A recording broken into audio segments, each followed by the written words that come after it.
RTC JAC RTC యాజమాన్యం చర్చలకు ఎన్నికల కోడ్ అడ్డంకిగా మారిపోయింది. ఎన్నికల కోడ్ దృష్ట్యా చర్చలకు రాలేమని ఆర్టీసీ అధికారులు స్పష్టం చేశారు. ఆర్టీసీ క్రాస్ రోడ్లోని కార్మిక శాఖ కమిషనర్ సునీతా గోపాల్ దాస్ కార్యాలయంలో చర్చలు జరపాలని నిర్ణయించారు. 21 డిమాండ్లతో సమ్మె నోటీసు అందజేశారు. ఈ నెల 3వ తేదీ నుంచి మార్చి 8వ తేదీ వరకు ఎమ్మెల్సీ ఎన్నికల కోడ్ ఉన్న నేపథ్యంలో చర్చలకు రాలేకపోతున్నట్లు ఆర్టీసీ అధికారులు తెలిపారు. మరో రోజున చర్చలు ఖరారు చేస్తామని లేబర్ జాయింట్ కమిషనర్ చెప్పడంతో ఆర్టీసీ జేఏసీ నేతలు అసహనం వ్యక్తం చేశారు. ప్రభుత్వం యాజమాన్యం ఎన్నికల కోడ్ పేరుతో దాటవేసే ధోరణి కనబరుస్తోందని కార్మిక సంఘం నేతలు ఆగ్రహం వ్యక్తం చేశారు. యాజమాన్యం స్పందించకుంటే సమ్మె చేసేందుకు వెనుకాడబోమని స్పష్టం చేశారు. యాజమాన్య ప్రభుత్వం మొండి వైఖరి, కార్మిక సమస్యల పట్ల యాజమాన్య ప్రభుత్వాల మొండి వైఖరి. సమ్మె నోటీసు జేఏసీ సంఘాలుగా అందరము మేనేజ్మెంట్కు, రాష్ట్ర ప్రభుత్వానికి మరియు లేబర్ కమిషనర్ గారికి మేమంతా ఇవ్వడం జరిగింది. 10వ తారీఖు నాడు మీరు చర్చలకు రండి, యాజమాన్యాన్ని కూడా మేము చర్చలకు రమ్మంటున్నాం. మరి వాళ్ళకు కూడా మేము లేఖ రాస్తున్నాము, మీరు కూడా రమ్మని చెప్తే మా జేఏసీ పక్షాల అన్ని కార్మిక సంఘాల నాయకులం అందరం కలిసి కూడా ఇక్కడికి రావడం జరిగింది. మరి జాయింట్ లేబర్ కమిషనర్ గారితో అన్ని కార్మిక సమస్యలను వాళ్ళ ముందు ఉంచినాం. ఆర్టీసీ కార్మిక సంఘాలుగానే వచ్చినాం. మరి యాజమాన్యం నుంచి కూడా ఇంతవరకు ఎవరు రాకపోవడం వల్ల కూడా మరి లేబర్ కమిషనర్ గారు మమ్మల్ని కాసేపు కూర్చోబెట్టడం జరిగింది. కూర్చోబెట్టిన తర్వాత చివరికి ఏం చెప్తుందంటే మేడం గారు వచ్చి ఈరోజు 3వ తారీఖు నుంచి ఎమ్మెల్సీ ఎన్నికలు ఉన్నాయి కాబట్టి ఎన్నికల కోడ్ అన్నది రాష్ట్ర వ్యాప్తంగా ఉన్నది కాబట్టి ఈరోజు మీకు పాలసీ మ్యాటర్స్ కావచ్చు, వేరే ఆర్థిక పరమైన అంశాలు కావచ్చు, ఈరోజు చర్చలు చేస్తే బాగుండని చెప్పేసి మాకు గైడెన్స్ ఉన్నది కాబట్టి దీన్ని మేము ఈరోజు చర్చలను వాయిదా వేసేసి మళ్ళొక డేటు మీకు ఇస్తాము, ఆ రోజు నాడు మీకు అన్ని విషయాలు మీ గురించి మాట్లాడతామని చెప్పడం జరిగింది. అయితే మేము ఇక్కడ ఒకటే అడుగుతున్నాం, 7వ తారీఖు నాడు రమ్మని లేఖ ఇచ్చారు ఇదే లేబర్ కమిషనర్ గారు. 3వ తారీఖు నాడు కోడ్ వచ్చడం జరిగింది. మరి 3వ తారీఖు నాడు ఎన్నికల కోడ్ వస్తే 7వ తారీఖు నాడు మాకు లేఖ మరి ఎలా మీరు ఇచ్చారని చెప్పేసి మేము అడుగుతా ఉన్నాం.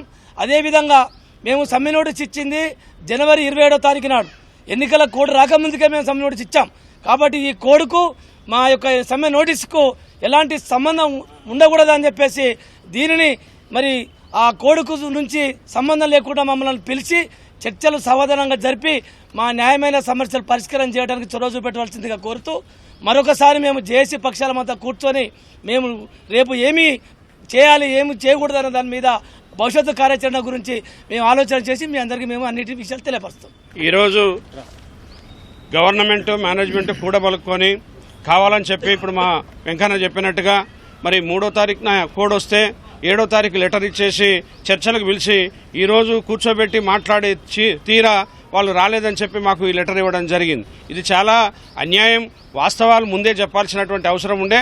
రెండోది, ఇవాళ కోడు పేరు మీద చేయొద్దు, కోడు రాకముందే మేము ఎన్నికల వీళ్ళకి నోటీసులు ఇవ్వడం జరిగింది, సమ్మెకు పోతామని చెప్పడం జరిగింది. అంటే దాదాపు కోడ్ వస్తే మార్చి 8 వరకు కోడ్లో ఉంటుంది.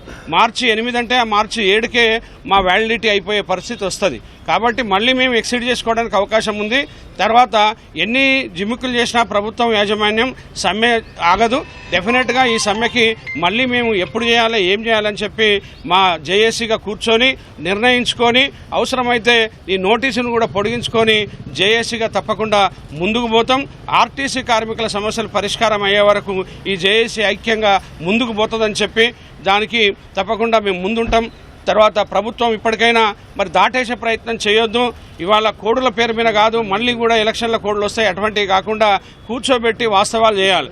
ఇవాళ కేవలం పాలసీ మీద ఉన్నాయి, అట్లాగే మరి కొన్ని పాలసీ సమస్యలు ఉన్నాయి, కొన్నేమో ఆర్థిక పరిస్థితులు ఉన్నాయనే నెపంతో ఇవాళ కోడ్లో చేయకూడదు అంటా ఉన్నారు. కానీ ఇవాళ ఆర్థిక పరిస్థితికి కోడ్కి సంబంధం లేని సమస్యలు ఆర్టీసీ యాజమాన్యం చేయాల్సినవి చాలా వరకు ఉన్నాయి. మరి అవి ఎందుకు చేయలే, అవి చేయొచ్చు కదా అని చెప్పి అడిగితే సమాధానం లేదు.